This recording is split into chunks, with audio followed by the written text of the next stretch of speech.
नाज़रीन अस्सलाम वालेकुम। स्पेशल टॉक में मां आहियां जो मेज़बान शकील सुमरो। नाज़रीन, हिकु दफ़ो इमरान ख़ान हिकु दफ़ो ॿीहर हिकु अहिड़ी क़िस्म जी स्टेटमेंट ॾिनी आहे जंहिंमें समूरियूं सियासी पार्टियूं जेके आहिनि उहे उन बयान जी सख़्तु लफ़्ज़नि में मुज़म्मत करे रहियूं आहिनि ऐं इमरान ख़ान जो चवणु आहे त जेकॾहिं इस्टेब्लिशमेंट दुरुस्त फ़ैसिला न कया त पाकिस्तान जेको आहे उहो टिनि टुकरनि में तक़सीम थी वेंदो, फ़ौज तबाह थी वेंदी, असासा एटमी असासा जेके आहिनि उहे बि तबाह थी वेंदा।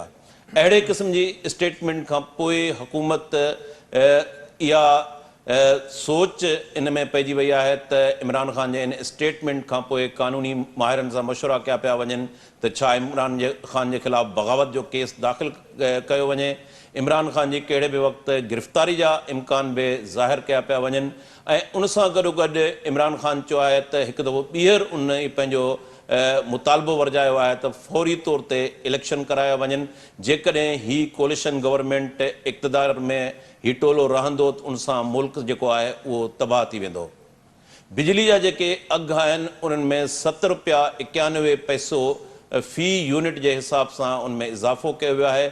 ईंदड़ ॾींहंनि में मुफ्ता इस्माइल साहिबु इशारो ॾिनो आहे त बजट जेका आहे उहा वफ़ाक़ी बजट IMF सां जेको मुआहिदो थियो आहे उन मुआहिदे में जेके कंडीशन्स आहिनि उन कंडीशन्स खे साम्हूं रखी ठाहियूं वेंदियूं त उनखां बाद में इम्कान आहिनि त ईंदड़ बजट खां पोइ महांगाई जो तूफ़ान जेको आहे उहो साम्हूं ईंदो ऐं हिन हुकूमत खे इकनॉमी जो हिकु वॾो चैलेंज जेको आहे साम्हूं आहे ऐं उनखां सवाइ हिकिड़ो आइनी बहरान ऐं सियासी बहरान जेको आहे उहो अॻु में ई मौजूदु आहे।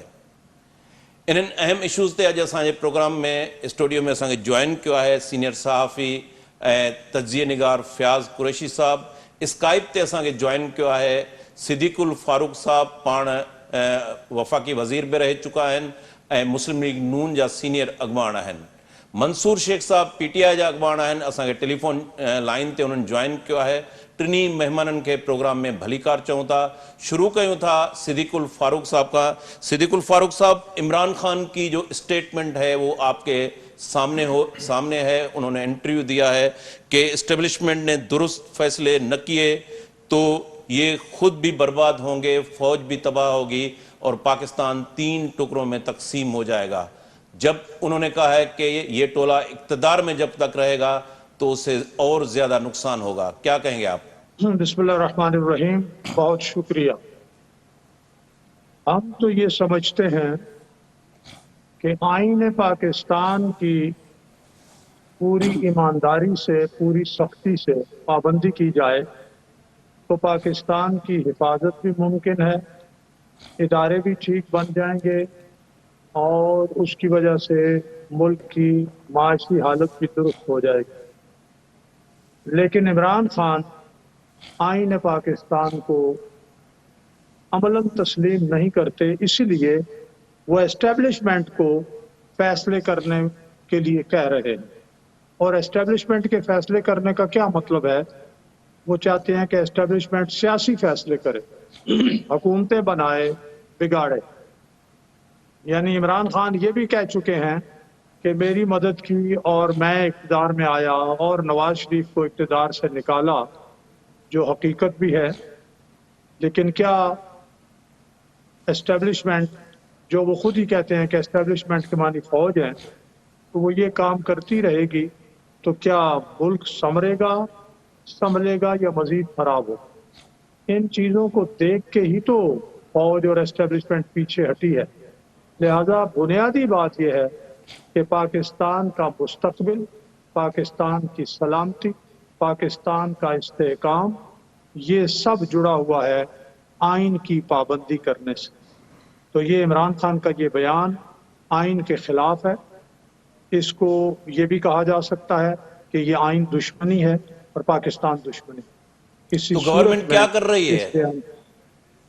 जी, अब इसका आपको पता है कमेटी बन गई है।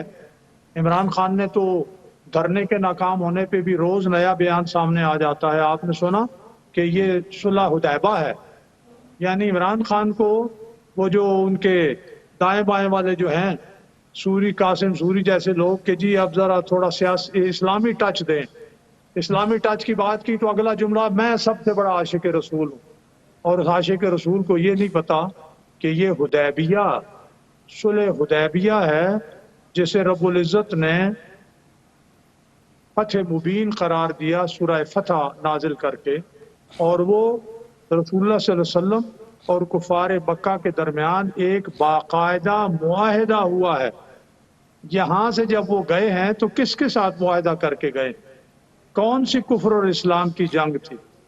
وہ کون سا جو ہے عمرہ کرنے آئے تھے؟ وہ بتائیں ذرا۔ تو ان کو پتہ وتا کچھ نہیں ہے، بس لوگوں کو بے وقوف بنانے کی کوشش میں خود بے وقوف بن رہے ہیں، اور یہ باتیں ٹھیک نہیں ہیں۔ انہیں اسلامی تاریخ اور اسلام کے اتنے اتنے بڑے جو شاعر ہیں ان کے ساتھ مذاق نہیں کرنا چاہیے۔ جی منصور صاحب، پی ٹی آئی جے سربراہ عمران خان جو انटरव्यू ॾिनो आहे उन में हुन चयो आहे जेकॾहिं इस्टेब्लिशमेंट दुरुस्त फ़ैसिला न कया त फ़ौज जो हुन नालो खंयो आहे त उहा बि तबाह थी वेंदी, एटमी असासन जेके आहिनि उन खां मुल्क महरूम थी वेंदो, पाकिस्तान 3 टुकरनि में तक़सीम थी वेंदो। छा तव्हां सम्झो था इमरान ख़ान जी जेका ही स्टेटमेंट आहे, इंटरव्यू आहे, उहो बग़ावत जे ज़िमरे में अचे थो?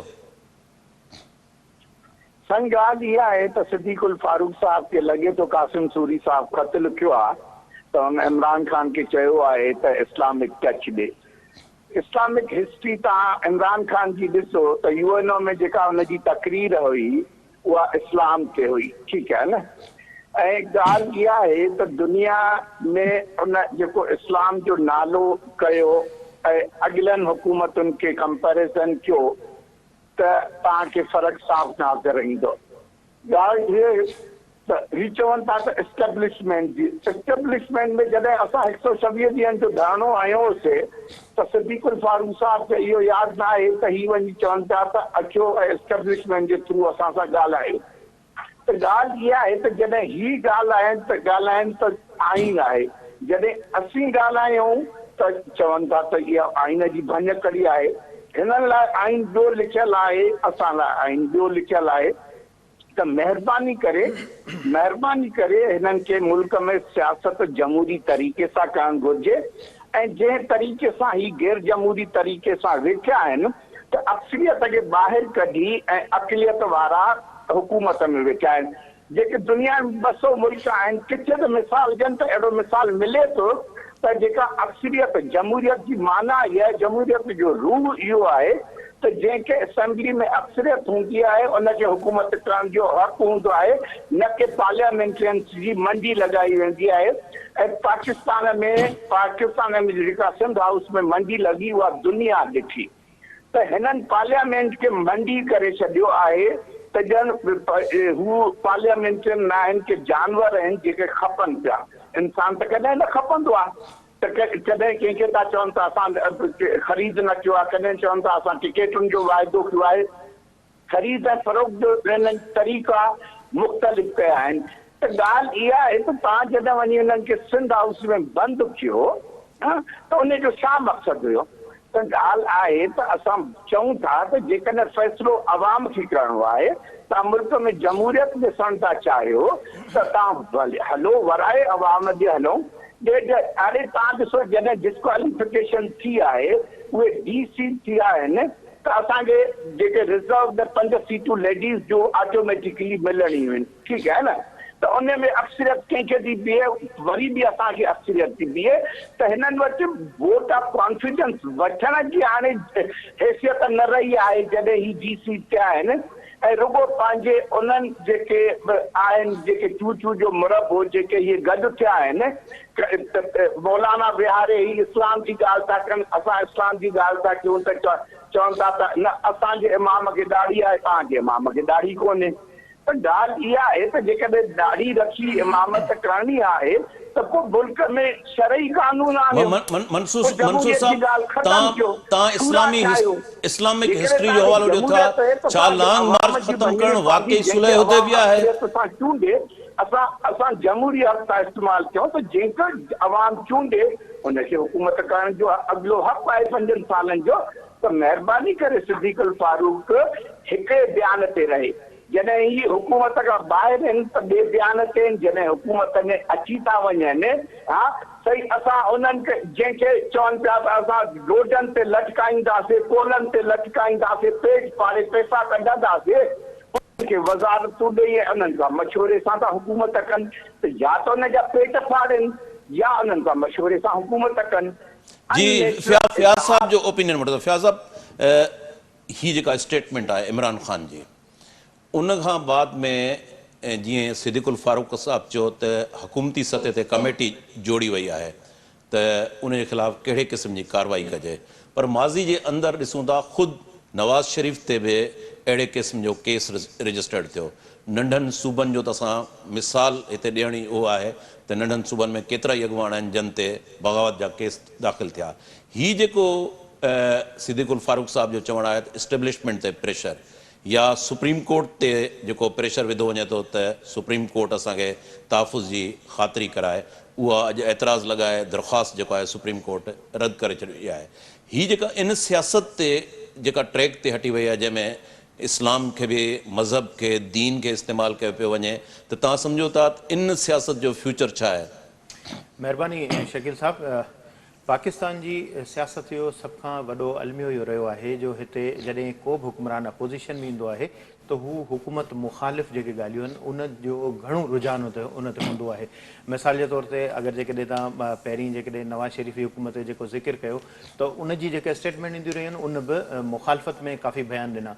हाणे पाकिस्तान जी सियासत में जिते इहे समूरा मामला रहिया आहिनि उते इहो अलमियो बि रहियो आहे त पाकिस्तान जो जेको जमहूरी जेको निज़ाम आहे उहो मुसलसिल डिस्टर्ब थींदो रहियो आहे ऐं उनखे हटायो वियो आहे ऐं मुदाख़लत थींदी रही आहे। ऐं इहो ई सबबु आहे जो हिन जमहूरी मुल्क जो वज़ीर अज़म जेको अॻूणो वज़ीर अज़म थी चुको आहे उहो जेकॾहिं इशारो करे थो ऐं मुतालबो करे थो त इस्टेब्लिशमेंट अगरि जेकॾहिं को अहिड़ो फ़ैसिलो न वरितो त मुल्क टुकर थी वेंदो या अहिड़े क़िस्म जी जेका हिन स्टेटमेंट ॾिनी आहे। पर हाणे पाकिस्तान जे आइन मुताबिक़ हर कंहिंखे ॻाल्हाइण जो इख़्तियार जिते हासिलु आहे, पर उते इहे पाबंदियूं बि आहिनि त मुल्क जे नज़रिए ऐं मुल्क जे मफ़ाद जे हवाले सां जेके ॻाल्हियूं थियनि थियूं उहे करे सघजनि थियूं, पर उन पस मंज़र में जेकॾहिं अहिड़े क़िस्म जूं ॻाल्हियूं अगरि जेकॾहिं कजनि त उन में ॿ राय पैदा थी सघनि था। हिकु त हू नफ़रत जो इज़हार आहे, इक़्तिदार खां महरूमी जो इज़हार आहे, या हू वाक़ई बि कुझु अहिड़ो चाहे थो जंहिंसां ॾफेड़ पैदा थिए। माज़ी में अगरि जेकॾहिं इमरान ख़ान जी सियासत जो अगरि जेकॾहिं जाइज़ो वठूं त इमरान ख़ान साहब जेका सियासत शुरू कई उन में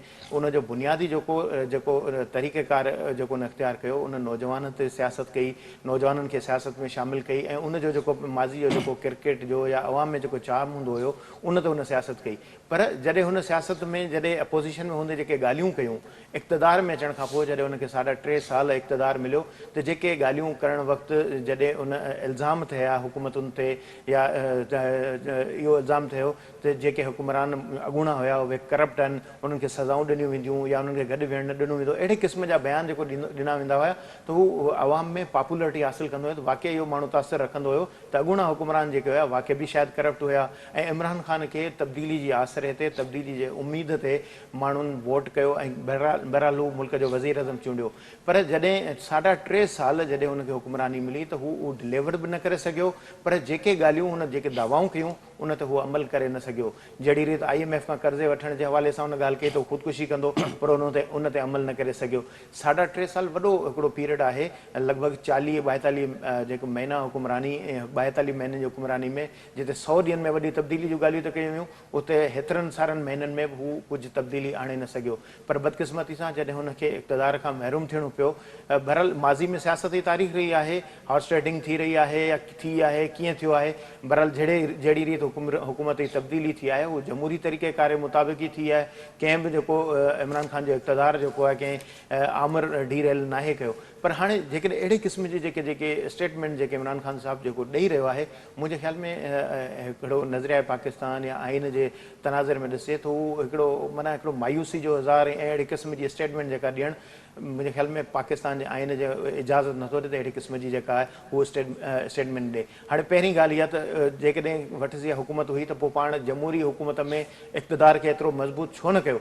पाण क़ौमी असेंबली में बि न ईंदो हुयो या जेकॾहिं सियासी पार्टियुनि जा मुतालबा हूंदा हूंदा हुया या नेशनल जेका अपेक्स जेको इजलास हूंदो हुयो, जेके ॿियूं जेके NCOC जा जेके इजलास हूंदा हुया या कॉमन ऑफ इंट्रस्ट जेके इशू या सूबनि सां जेके विहण जा जेके मामला हुया, उन ते वज़ीर आज़म साहिबु जेको विहण खां पासीरो थींदो हुयो, उन्हनि जूं जेके ॻाल्हियूं हुयूं या उन जा जेके मसइला हुया उहो ॿुधण खां जेको परहेज़ कंदो हुयो। त हाणे जॾहिं इक़्तिदार हूंदे अगरि जेकॾहिं वज़ीर आज़म साहिबु अगरि जेकॾहिं सूबनि जा जेकॾहिं मसइला हल न करे, उन्हनि जी जेके मुश्किलातूं ख़तमु न करे, जहिड़ी रीति अॼु वॾे वज़ीर सैयद मुराद अली शाह मीडिया सां ॻाल्हाईंदे इहो चयो आहे त 3.5 सालनि में सिंध सां जेके ज़्यादतियूं थियूं आहिनि उन जो अज़ालो 1.5 साल में करिणो पवंदो। हाणे अहिड़ियूं अगरि जेकॾहिं ॻाल्हियूं अगरि जेकॾहिं साम्हूं अचनि थियूं त ज़ाहिर आहे सूबनि में बि अहसासु महरूमी पैदा थिए थो। हाणे अगरि जेकॾहिं कंहिं वटि हुकूमत नाहे त हू जेकॾहिं मुल्क जे जेके मुस्तक़बिल जे हवाले सां जेकॾहिं अहिड़े क़िस्म जूं ॻाल्हियूं करे त मुंहिंजे ख़्याल में इहे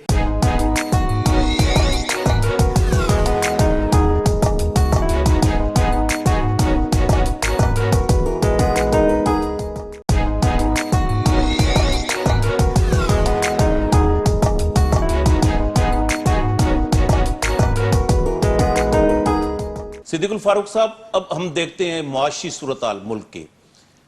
7.91 बिजली के फी यूनिट नर्क में इजाफा किया गया। इससे पहले 30 रुपया पेट्रोल फी लीटर में इजाफा हुआ। ये सीन हम PTI की जब हुकूमत थी तब इस तरह का सीन देखते थे तो आप लोग मजम्मत करते थे, पीपल्स पार्टी सारी पार्टियां मजम्मत करती थी।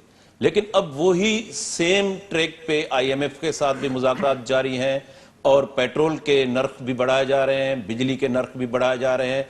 ये जो आवाम है, अगर हम इसमें से 1-1.5 करोड़ निकाल लें जो फाइनेंशियल साउंड है, बाकी जो आवाम है और उसमें भी बिलो पॉवर्टी, तो उनका क्या हाल होगा? आने वाले बजट में मुफ्ता इस्माइल ने कहा है कि उसमें भी IMF के जो शराइत हैं वो इम्पोज हो सकते हैं।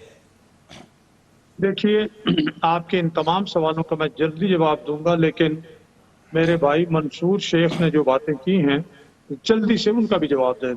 जी जी। मैं उन्हें याद दिलाता हूं कि 25 जुलाई 2018 को जो इलेक्शन हुए, जैसे भी हुए, उसके नतीजे में जो असम्बली बनी, उसी कौमी असम्बली के नतीजे में इमरान खान वजीर आजम बने और उनके साथ भी 6-7 पार्टियां थीं और सिर्फ 7 और 8 वोट के मार्जिन से वो वजीर आजम रहे 3.5 साल से कुछ ज्यादा। अब उसी असम्बली में कोई सिंध में जो लोग जमा हुए वो 1 वोट भी नहीं मिला। जो इनके इत्तेहादी थे उन्होंने इन्हें छोड़ा और शहबाज शरीफ साहब का और आसिफ जरदारी साहब का साथ दिया और ये हुकूमत हमारी इस तरह से एक इत्तेहादी हुकूमत है। कोई यानी PTI के वोट से ये हुकूमत नहीं बनी। पहले तो ये बात क्लियर करें। दूसरी बात ये है कि जो मंडी की बात, हमने कोई वोट शहबाज शरीफ को वजीर आजम बनाने के लिए नहीं खरीदा, इसलिए ये अपनी बात वो दुरुस्त कर लें। हकीकत ये है। उसके बाद मैं आपसे ये अर्ज करूंगा जो माशी सूरत हाल है, ये माशी सूरत हाल PTI ने 71 साल में जो 25,000 अरब रुपया कर्जा लिया गया था, इन्होंने 3 साल और 7-7.5 महीने में 20,000 अरब रुपया कर्जा लिया। क्यों? शरह सूद बढ़ाई और बहुत से ऐसे नाकामियां हैं जिनकी वजह से इन्होंने कर्जे ये लिए। IMF के साथ मुज़ाकरात इन्होंने किए, 4 रुपए महीना पेट्रोल के बढ़ाना, 20 रुपए इन्होंने मुआहदा किया, बिजली की कीमत बढ़ाने का मुआहदा इन्होंने किया और वो मुआहदे करने और वो कीमत बढ़ाने की बजाय 10 रुपए कम की।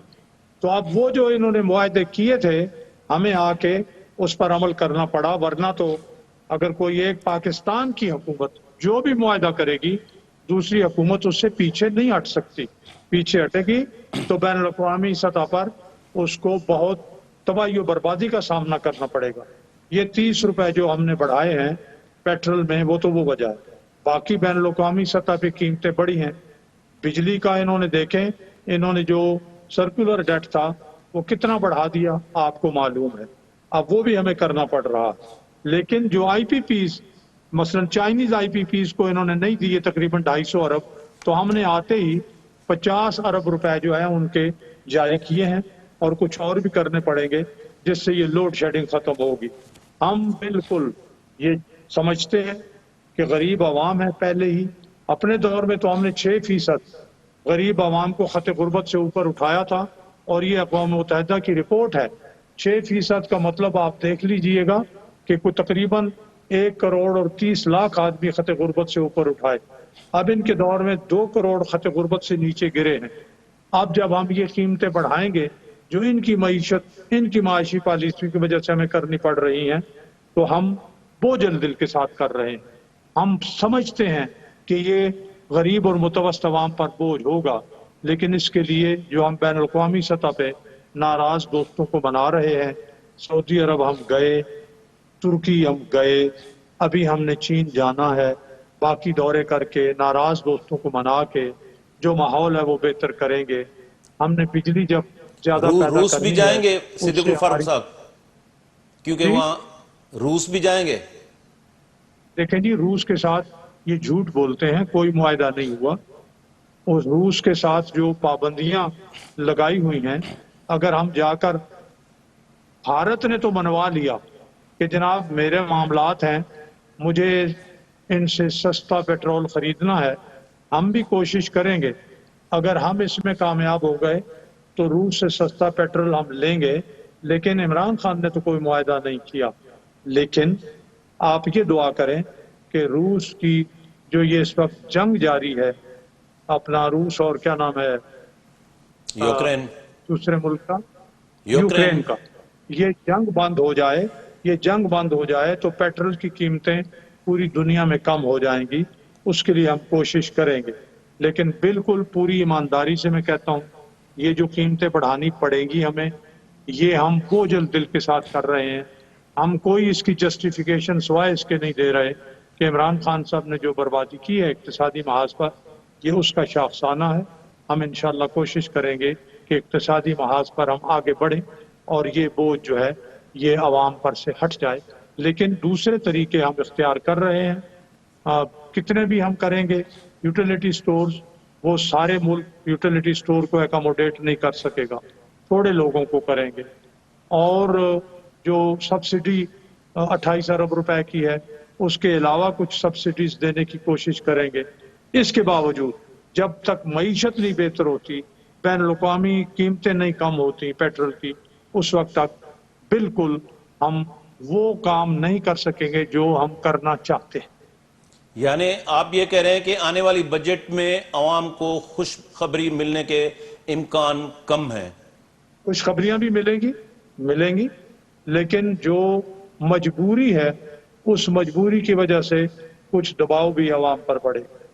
हम कोशिश करेंगे कि जो हुकूमत के गैर तरक्याती, गैर पैदावारी अखराजात हैं, जो हुकूमत के गाड़ियों पर अखराजात हैं, तो कोशिश करेंगे कि कुछ तनख्वाह वगैरह में जो बड़ी बड़ी तनख्वाहें हैं और उनमें भी कुछ कमी हो, लोग कुर्बानी दें, ताकि गरीब और मुतवस्सित आवाम पर बोझ कम हो।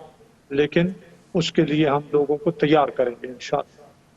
जी मंसूर साहब, IMF सां मुआहिदो PTI सरकार कयो, 7 महीननि में 20,000 अरब डॉलर जेको आहे परॾेही कर्ज़ो उहो PTI जी हुकूमत में वरितो वियो।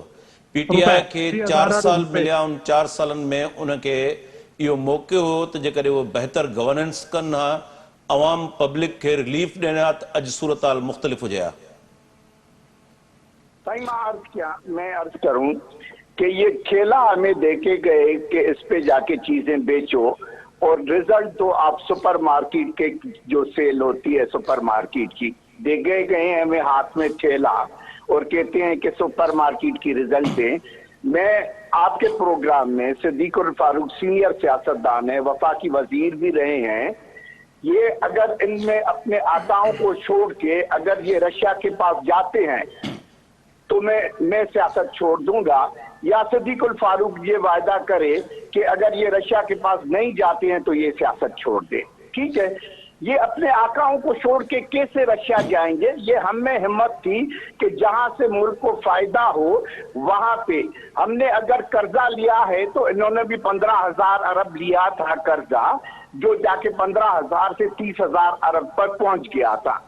تو بات یہ ہے کہ جس قرضے پہ اس قرضوں کے ہم نے قرضہ اتارا کتنا یہ ہمیں بتا دیں، اور یہ بھی بتا دیں کہ جو ہے ہم نے ٹیکسز کتنے کلیکٹ کیے، کتنے ہزار ارب کیے، جو 4,500 ارب ہوتی تھی اس کو ہم 6,000 پہ لے کے گئے، ہم نے ایکسپورٹ کو کتنا بڑھایا، جو 22 ارب ڈالر کی ہوتی تھی وہ ہم 32 ارب ڈالر پہ لے کے گئے، یہ فارن ایکسچینج ہمارا آیا، ہم نے جو ہے نا امپورٹس کو ڈسکریج کیا اور ایکسپورٹ کو بڑھایا۔ جب ایک وقت ہوتا تھا کہ ڈالر کی جب جو قیمت نہیں بڑھتی تھی تو اس ملک میں 21، 22، 23 ارب کا جو ہے نا ایکسپورٹ ہوتا تھا، 24، 25 ارب ڈالر کا امپورٹ ہوتا تھا، تو وہ بیلنس ہوتا تھا۔ آپ اس کو ان بیلنس کر کے گئے کہ جی آپ نے ایکسپورٹ کرا دی 21 ارب ڈالر پہ اور امپورٹ لے کے آئے 62 ارب ڈالر پہ، 65 ارب ڈالر پہ، تو آپ نے جو اتنا ان بیلنسڈ کیا، تو اس کو بیلنس کرنے کے لیے کیا ہمارے پاس جادو کی چھڑی تھی؟ اور آپ تو ڈیجٹس میں جادوگری آپ کا جو ہے نا ہمیشہ سے رہا ہے کہ بجٹ ہو یا جو ہے نا چیزیں چھپانے، آپ نے کیا کیا دنیا میں گروی رکھا، وہ تو پھر بعد میں پتا چلا کہ جو ہے نا کیا کیا چیزیں آپ گروی رکھ کے قرضہ لیا۔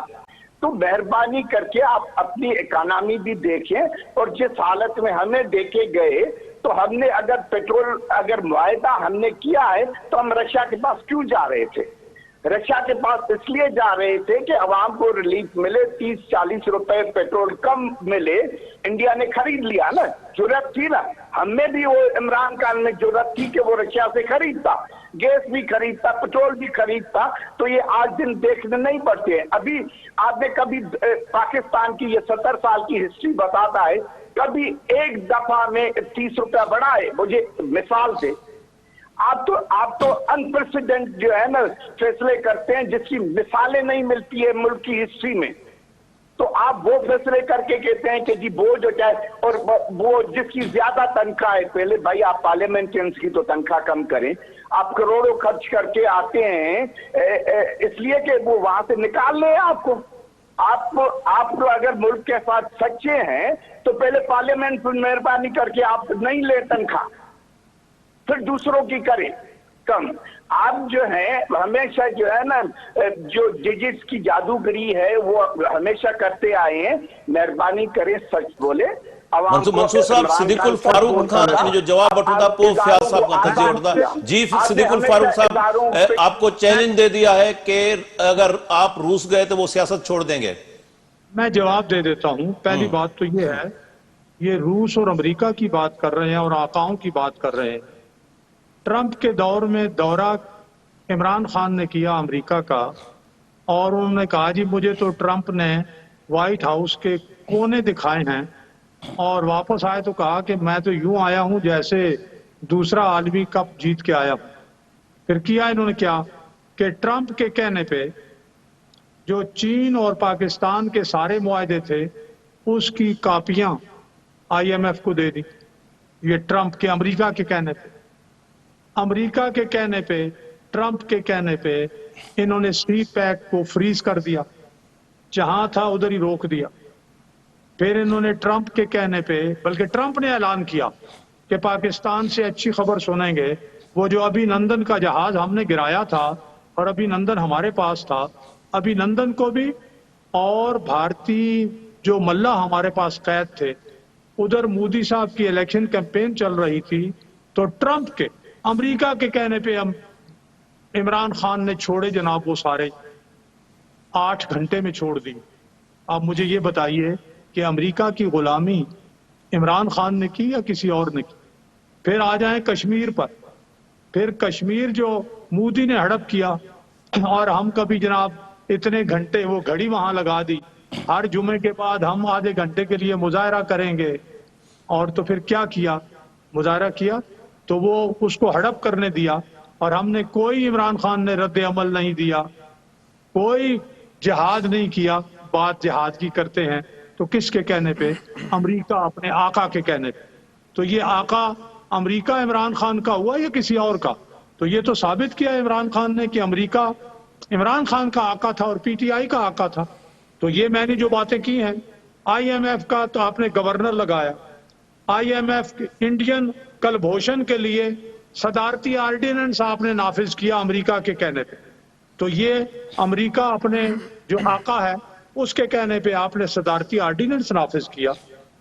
तो ये सारा किसने किया? कलभूषण के लिए ये इमरान खान ने किया। डॉक्टर आफिया का उस दौरे पे जब ये अमेरिका में थे, सहाफी ने सवाल किया, उन्होंने कहा खबरदार ये सवाल ना करना। तो डॉक्टर आफिया का जिक्र न करना, ये आपने अपने अमेरिका आका के कहने पे वहां जिक्र नहीं किया, तो अमेरिका आपका आका हुआ या किसी और का आका हुआ? यार मेहरबानी करो फैयाज कुरैशी साहब, मुझे कहते हो कोई आप सच बोलें। मैंने जितनी बातें की हैं इनमें से एक गलत साबित हो, मैं चोर की जो सजा वो मेरी सजा। हाँ जी, ऐसी बातें करते हवा में। हाँ जी फयाज हवा में साहब, बातें- ही जेको मंसूर साहब ऐं सिद्दीकुल फारूक साहब जो आहे उनमें लॻे थो पाकिस्तान जी जेका आज़ाद परॾेही जेका पॉलिसी आहे उहा आज़ाद न रही आहे, इंटरफेरेंस थींदो रहियो आहे ऐं उहो सॼो मुआशी जेको सूरताल आहे उहा ज़ाहिर आहे त माज़ी जूं जेके हुकूमतूं आहिनि उन ते आङुरियूं खॼनि थियूं, इन क़िस्म जा फ़ैसिला न कया विया। जीअं सिद्दीकुल फारूक साहब परॾेही कर्ज़नि जो ज़िक्र कयो, मंसूर साहब बि ज़िक्र कयो, त अहिड़ी सूरताल में तव्हां सम्झो था त राइट ट्रैक ते अचण जे लाइ केतिरो वक़्तु लॻंदो ऐं उहे कहिड़ा फ़ैसिला आहिनि जेके हिन कोलिशन गवर्नमेंट खे करणु खपनि, जंहिंसां सिविलियन सुपरमेसी वारो जेको सवाल आहे उहो कंहिं हद ताईं हल थी सघे। मंसूर बिल्कुल शेख का शकील लेना साहब, जेका अहम ॻाल्हि जेका आहे ॿिन्ही जेके फयाज साहब से ले हम जवाब, फिर आपके पास आते हैं। जी फयाज साहब। जेको ॿिन्ही जेको सियासतदान जेके दोस्तनि जेके ॻाल्हियूं कयूं, ज़ाहिर हर हुकूमत पंहिंजी कामयाबी खे सुठो सम्झंदी आहे ऐं ॿियनि जी जेका नाकामी आहे उनखे बुरो ज़ाहिर कंदी आहे। ज़ाहिर मुस्लिम लीग नवाज़ जी हुकुमरानी 3 दफ़ा रही आहे मुल्क में, त उन्हनि जेके कामयाबियूं जेके हासिल कयूं आहिनि ज़ाहिर उहे पंहिंजे कामयाबियुनि खे ॻणींदा, PTI जेके कामयाबी हासिल कयूं आहिनि उहे पंहिंजी हुकूमती कारकर्दगी ऐं कामयाबी खे ॻणींदा। पर असुल मसइलो जेको मुल्क जो आहे उहो इहो आहे जो असांजी जेका ख़ारजा पॉलिसी आहे उनखे हिकिड़ी डायरेक्शन में तय करिणो आहे। असांजी जेका ख़ारजा पॉलिसी आहे, ज़ुल्फ़िकार अली भुट्टो जे दौर में ॾिसो त उन वक़्तु जेको ताक़त जो तवाज़न जेको कोल्ड वार ऐं रशिया जे पासे झुकल हुयो ऐं उन वक़्तु बि जेका सूरत हाल हुई उन वक़्तु ज़ुल्फ़िकार अली भुट्टो साहिबु पाकिस्तान जी जेका ख़ारजा पॉलिसी उन में तब्दीली आंदी ऐं जेको ख़ारजा पॉलिसी जो जेको झुकाव हुयो उहो रशिया जे पासे हुयो। त अहिड़ी रीति जॾहिं ज़ुल्फ़िकार अली भुट्टो जो दौर हुकूमत ख़तमु थियो त ज़ियाउल हक़ जे दौर में पाकिस्तान जी ख़ारजा पॉलिसी जो वरी जेको डायरेक्शन जो जेको निज़ाम हुयो, जेको डायरेक्शन उहा ॿीहर तब्दीली करे पाकिस्तान खे ॿीहर अमेरिकन जेका लाबी आहे उन पासे झुकाॾा अचणो पियो, छाकाणि जो कोल्ड वार जो ख़ात्मो ऐं अफ़गानिस्तान जो जेको जंग जो जेको माहौल जुड़ियो उन में पाकिस्तान खे कंहिं न कंहिं हिकु पासे ते बीहणो हुयो। त अहिड़ी रीति इहे जेके ख़ारजा पॉलिसी वारा जेके तसलसल आहिनि उहे तब्दील थींदा रहंदा आहिनि वक़्त ऐं हालतुनि जे जेको तवाज़न आहे उन मूजिबि। हाणे ज़ाहिर जॾहिं आसिफ अली ज़रदारी साहिबु जॾहिं सदर पाकिस्तान थियो त उन वक़्तु जेको CPEC जो जेको हिकिड़ो ख़ाको आयो उन ते कमु शुरू कयो वियो त पाकिस्तान खे ज़ाहिर पंहिंजी ख़ारजा पॉलिसी में तब्दीली आणी पई ऐं CPEC जो जेको मनसूबो ज़ाहिर दुनिया हिन वक़्तु सभ खां वधीक जेकॾहिं कामयाबी जो जेकॾहिं रस्तो अख़्तियार करे थी त उहो ट्रेड आहे, कारोबार जे ज़रिए नओं रस्तो अख़्तियार करे सघिजे थो ऐं CPEC जे रस्ते सां ई दुनिया जो जेको नओं जेको ॻांढापे जो जेको रस्तो शुरू थियो उन में ॿीहर जेके हिकिड़ो वरी मुक़ाबले जो जेको माहौल पैदा थियो उन में रशिया, अमेरिका ऐं उन्हनि समूरनि जेके माज़ी जूं जेके क़ुवतूं हुयूं उन्हनि खे हिननि ते इख़्तिलाफ़ थियो। हाणे इन इख़्तिलाफ़ जे चकर में नवाज़ हुकूमत मुख़्तलिफ़ फ़ैसिला कया। मिसाल जे तौर ते आसिफ अली ज़रदारी साहिबु ईरान सां गैस जेको पाइपलाइन जो मुआहिदो कयो। हाणे उन गैस पाइपलाइन जो जेको मुआहिदो हुयो उन ते ईरान जी पाबंदी सबबि जेके पाकिस्तान जी ख़ारजा जेका पॉलिसी आहे उन में तब्दीलियूं करणियूं पियूं, ॿीहर दबाव जो शिकार थियो पाकिस्तान ऐं उन प्लानिंग खे तब्दील करणो पियो। नवाज़ दौरे हुकूमत में गैस पाइपलाइन वारो जेको मनसूबो मुआहिदो हुयो उनखे कैंसिल कयो वियो। नतीजो छा निकितो जो असांजो पाड़ेसरी जेको ईरान आहे उनखे असां सां नाराज़ थियणो पियो ऐं जहिड़ी रीति भारत नाराज़ आहे। प्रोग्राम वाइंड अप तरफ़ वञूं था, मंसूर साहब खां पुछूं था। मंसूर साहब, ही फॉरेन अफेयर्स जे जेके मामला आहिनि ख़ासि तौर ते स्पेशली सिक्योरिटी जा मामला आहिनि उहो तव्हां बि सम्झो था हुकूमत में रहिया आहियो त उन में सिविलियन जेको सेटअप आहे गवर्नमेंट आहे उहो केतिरो आज़ाद हुजे थी पई। त उन हवाले सां PTI खे इहो मौक़ो मिलियो, आख़िर PTI उन मां अहिड़ी क़िस्म जी आज़ाद पॉलिसी छो न इंट्रोड्यूस कराई? आज़ाद पॉलिसी ॾे वियासीं त तव्हां ॾिसो त हिननि मंडी लॻाई। ॻाल्हि इहा आहे त सिद्दीकुल फारूक साहिबु चए थो त आका केरु आहिनि, त लंडन में घर ऐं हिननि जो सरबराह उते रहे थो, उन जा घर उते आहिनि, उन जा पुट क्लेम था कनि त असां ॼावा हिते वॾा हिते थिया पलिया पढ़िया हिते उते उहे चवनि था असां पाकिस्तान ईंदा आहियूं। हिननि जो आका उते वञी लंडन में घर वठी वेठो आहे। असांजो जेकॾहिं बनी गाला खां पिशावर थो वञे साॻे मुल्क में वेठो आहे त साईं जंहिंखे तकलीफ़ आहे। ॻाल्हि इहा आहे त मंसूर साहब, इमरान ख़ान जा ॿई फर्ज़ंद उहे बि त लंडन में वेठा आहिनि। साड़ी त हे पिया ॾियनि। मंसूर साहब, इमरान ख़ान जा जेके ॿई फर्ज़ंद आहिनि उहे बि त लंडन में वेठा आहिनि। इहा आहे त जेकॾहिं तव्हांजा बॉर्डर कंट्रीज़ सां सुठा रस्ता हूंदा त तव्हांजी हमेशह ट्रेड फस्ट पवंदो। तव्हां ॾिसो त ॻोठनि खां जॾहिं शहरनि जे तरफ़ रस्ता ठाहिबा आहिनि त छाजे करे ठाहिबा आहिनि? त जेको आहे न शहरनि खे सस्तो, जेको आहे न असां एग्रीकल्चर कंट्री आहियूं त शहरनि खे सस्ती सब्जी मुहैया थिए हा न। त जेकॾहिं तव्हांजा बॉर्डर कंट्रीज़ सां सुठा रस्ता हूंदा त तव्हांजी ट्रेड आसान पवंदी या उते वञी अमेरिका सां ऐं यूरोप सां पवंदी। असां एक्सपोर्ट वधायोसीं। हिते असांजो प्रोग्राम जो वक़्तु पुॼाणी खे पहुतो। सिद्दीकुल फारूक साहब, मंसूर शेख साहब, फयाज़ कुरैशी साहब, तव्हांजी महिरबानी। नाज़रीन, ईंदड़ प्रोग्राम में वरी कंहिं ॿिए उनवान सां हाज़िर थींदासूं। तेसिताईं ॾींदा इजाज़त। अल्लाह भाई।